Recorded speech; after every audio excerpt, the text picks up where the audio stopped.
முக்கிய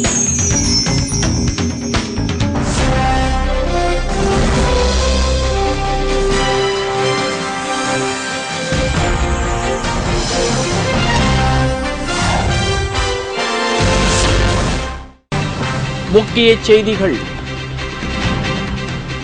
தேமுதிகவுக்கு வாக்களித்தால் மக்கள் தேடி வந்து பிரச்சனைகள் தீர்த்து வைக்கப்படும்.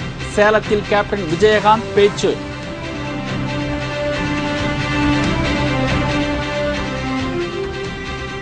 திருச்சி மேற்கு தொகுதி இடைத்தேர்தலில் இன்று வாக்குப்பதிவு. பாதுகாப்புக்கு போலீசார் குவிப்பு.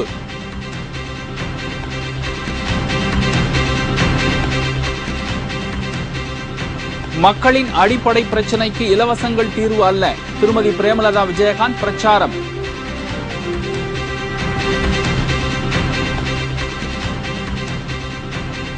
பிரபல வழக்கறிஞர் சாந்தி பூஷன் மீது நடத்தப்பட்ட கொலைவரி தாக்குதல். தலைவர்கள் கடும் கண்டனம்.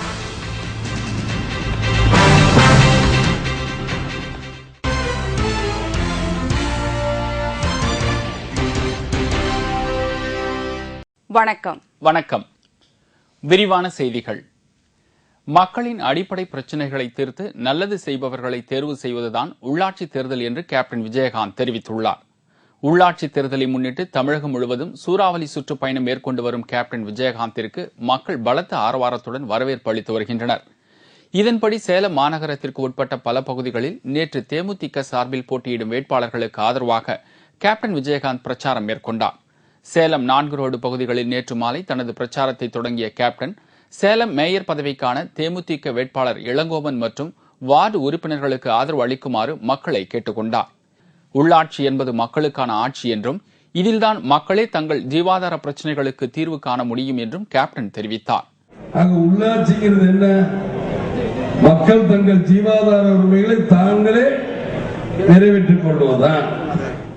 மக்கள் தங்களுக்கு நன்மை செய்பவர்களை ஆராய்ந்து வார்டு உறுப்பினர்களாக தேர்வு செய்ய வேண்டும் என்று தெரிவித்த கேப்டன், தேமுதிக வேட்பாளர்களை மக்கள் தேர்ந்தெடுத்தால் உள்ளாட்சியில் உள்ள அடிப்படை பிரச்சினைகளை தீர்த்து வைக்க தேமுதிக உறுப்பினர்கள் உடனடியாக முன்வருவார்கள் என்றும் மக்களை தேடி வந்து உதவி செய்யக்கூடியவர்கள் தேமுதிக தொண்டர்கள் என்றும் அவர் உறுதிபட தெரிவித்தார்.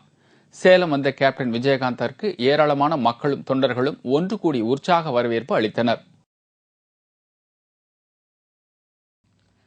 திருச்சி மேற்கு சட்டமன்ற தொகுதியில் நடைபெறும் இடைத்தேர்தல் வாக்குப்பதிவு இன்னும் சற்று நேரத்தில் தொடங்க உள்ளது. திருச்சி மேற்கு சட்டமன்ற தொகுதியில் அதிமுக சார்பில் வெற்றி பெற்று அமைச்சராக இருந்த மரியம் பிச்சை திருச்சி அருகே நடந்த சாலை விபத்தில் உயிரிழந்ததை அடுத்து அங்கு இடைத்தேர்தல் நடைபெறும் என்று அறிவிக்கப்பட்டது. இதையடுத்து இன்று நடைபெறவுள்ள இடைத்தேர்தலில் அதிமுக சார்பில் முன்னாள் சட்டமன்ற உறுப்பினர் பரஞ்சோதி மற்றும் திமுக சார்பில் முன்னாள் அமைச்சர் KN நேரு உட்பட 16 பேர் போட்டியிடுகின்றனர். இந்த இடைத்தேர்தல் பிரச்சாரம் நேற்று முன்தினம் மாலை முடிவடைந்ததை அடுத்து இன்று வாக்குப்பதிவு நடைபெறுகிறது. காலை 8 மணி அளவில் வாக்குப்பதிவு தொடங்கி மாலை 5 மணியுடன் முடிவடையும். இதற்காக சுமார் 240 வாக்குச்சாவடி மையங்கள் அமைக்கப்பட்டு அவற்றில் 276 மின்னணு வாக்குப்பதிவு இயந்திரங்கள் பயன்படுத்த இருப்பதாக தேர்தல் ஆணையம் தெரிவித்துள்ளது. இந்த தொகுதியில் உள்ள அனைத்து வாக்குச்சாவடிகளும் பதற்றம் நிறைந்தது என்று அறிவிக்கப்பட்டதை அடுத்து அனைத்து வாக்குச்சாவடிகளிலும் பாதுகாப்பு ஏற்பாடுகள் பலப்படுத்தப்பட்டுள்ளன.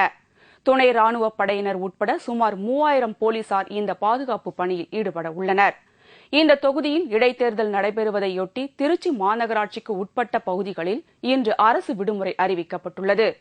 மொத்தம் 1179 அரசு அலுவலர்கள் தேர்தல் பணியில் ஈடுபட்டுள்ளதாகவும் இடைத்தேர்தலுக்கு தேவையான அனைத்து ஏற்பாடுகளும் செய்யப்பட்டிருப்பதாக தேர்தல் அதிகாரியும் மாவட்ட ஆட்சியருமான ஜெயஸ்ரீ தெரிவித்துள்ளார்.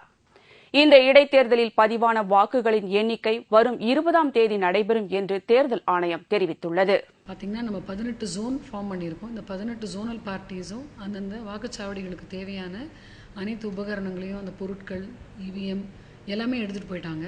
முக்கியமான ஏற்பாடுகள் என்னென்னா 5 கம்பெனி நமக்கு பேராமிலிட்ரி ஃபோர்ஸஸ் இங்கே வராங்க. நம்மளுடைய கார்பரேஷனில் இருக்கக்கூடிய போலீஸ் ஸ்ட்ரென்த்தை தவிர பேராமிலிட்ரி ஃபோர்ஸஸும் 5 கம்பெனி இங்கே வந்திருக்காங்க. அது அல்லாமல் நமக்கு முக்கியமாக சொல்லணும்னா நம்ம 240 வாக்குச்சாவடிகளிலையும் நம்ம லைவாக டெலிகாஸ்ட் பண்ணிகிட்ருக்கோம். வெப்காஸ்டிங் சொல்கிறோம், அது பண்ணியிருக்கிறோம். மக்களுக்கு தேவை அடிப்படை பிரச்சினைகளுக்கான தீர்வே தவிர இலவசங்கள் அல்ல என்று திருமதி பிரேமலதா விஜயகாந்த் தெரிவித்துள்ளார். உள்ளாட்சி தேர்தலில் போட்டியிடும் தேமுதிக வேட்பாளர்களை ஆதரித்து பிரச்சாரம் மேற்கொண்டு வரும் திருமதி பிரேமலதா விஜயகாந்த் சென்னை தாம்பரத்தில் நேற்று பொதுமக்களை சந்தித்து வாக்கு சேகரித்தார். அவரது வருகையொட்டி ஏராளமான மக்கள் அங்கு குவிந்திருந்தனர்.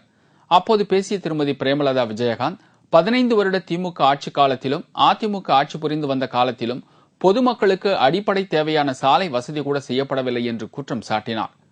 மக்களின் வரிப்பணத்தை எடுத்து அதன் மூலம் இலவச பொருட்களை மக்களுக்கே கொடுக்கும் அவலத்திற்கு முடிவு கட்ட வேண்டும் என்று கூறியுள்ள திருமதி பிரேமலதா விஜயகாந்த், அதிமுக கூட்டணியிலிருந்து தேமுதிக வெளியேறியது அதிமுகவிற்கு இழப்புதான் என்று தெரிவித்தார். கேட்காத திட்டங்களை இவங்க அறிவிச்சு இலவசங்களை கொடுத்து மக்களையும் முட்டாளாக்கி இந்த நாட்டையும் கெடுத்துக்கிட்டு இருக்காங்க. அதிமுக திமுக கட்சிகள் தங்களது தவறுகளை மறைக்க போட்டி போட்டுக்கொண்டு இலவசங்களை அறிவித்து வருகிறார்களே தவிர மக்களுக்கு நன்மை அளிக்கும் வகையில் எந்தவொரு பிரச்சனைக்கும் தீர்வு காணவில்லை என்று அவர் குற்றம் சாட்டினார்.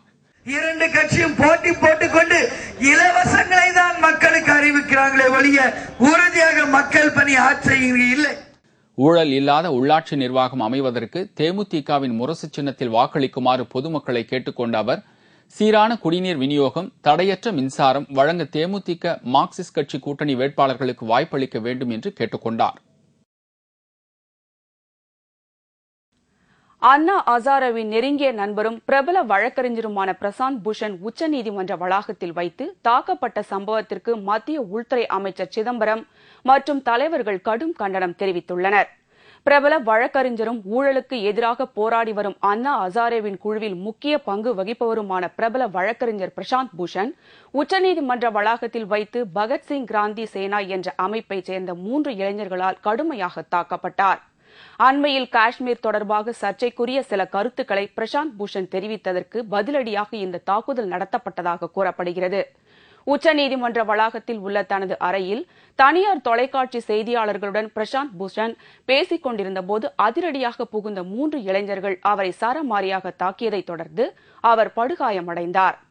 எதிர்பாராத விதமாக நடந்த இந்த சம்பவத்தால் அதிர்ச்சியடைந்த உச்சநீதிமன்ற ஊழியர்கள் உடனடியாக செயல்பட்டதைத் தொடர்ந்து தாக்குதலில் ஈடுபட்ட ஒரு இளைஞர் பிடிபட்டார்.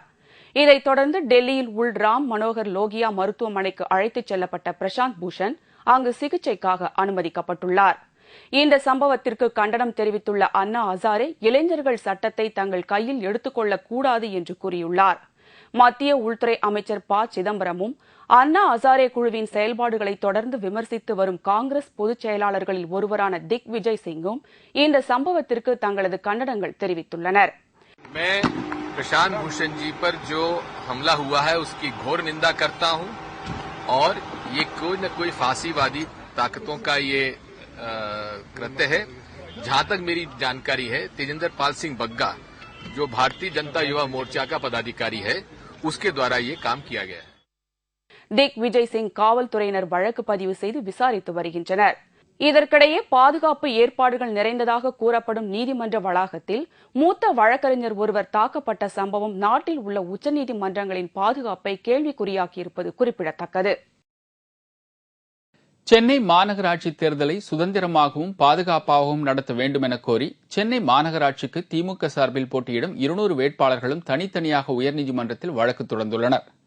சென்னை மாநகராட்சி உள்ளிட்ட தமிழகத்தின் அனைத்து உள்ளாட்சி பதவிகளுக்கும் வருகின்ற 17 மற்றும் 19 ஆகிய தேதிகளில் தேர்தல் நடைபெறவுள்ளது. இந்நிலையில் சென்னை மாநகராட்சிக்கு திமுக சார்பில் போட்டியிடும் 200 வேட்பாளர்களும் தனித்தனியாக சென்னை உயர்நீதிமன்றத்தில் வழக்கு தொடர்ந்துள்ளனர்.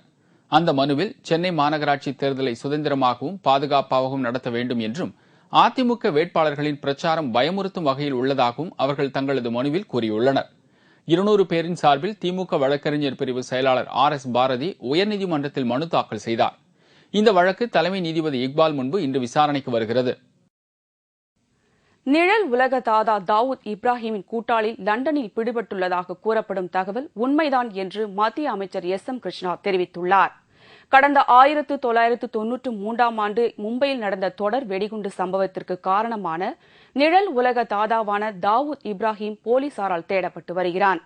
இந்நிலையில் தாவூத் இப்ராஹிம் முக்கிய கூட்டாளியான இக்பால் மிர்சி லண்டனில் கைது செய்யப்பட்டுள்ளான். சர்வதேச போலீஸ் அமைப்பான இன்டர்போல் அவனை கைது செய்துள்ளதாக தகவல் கிடைத்துள்ளது. இது தொடர்பாக நேற்று செய்தியாளர்களை சந்தித்த மத்திய வெளியுறவுத்துறை அமைச்சர் SM கிருஷ்ணா, நிழல் உலக தாதா தாவூத் இப்ராஹிம் நெருங்கிய கூட்டாளி இக்பால் மிர்சி லண்டனில் கைது செய்யப்பட்டது உண்மைதான் என்றும் அவனை விசாரணைக்காக அங்கிருந்து இந்தியா கொண்டுவர மத்திய அரசு உரிய நடவடிக்கை எடுக்கும் என்றும் SM கிருஷ்ணா தெரிவித்தார்.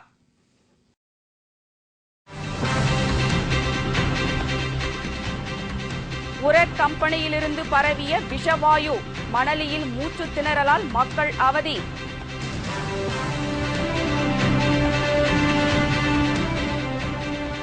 நெல்லை மாவட்டம் அம்பாசமுத்திரத்தில் இடிமின்னலுடன் பெய்த கனமழை, 80,000க்கும் மேற்பட்ட வாழை மரங்கள் நாசம். மற்றும் பல செய்திகள் விளம்பர இடைவேளைக்கு பிறகு.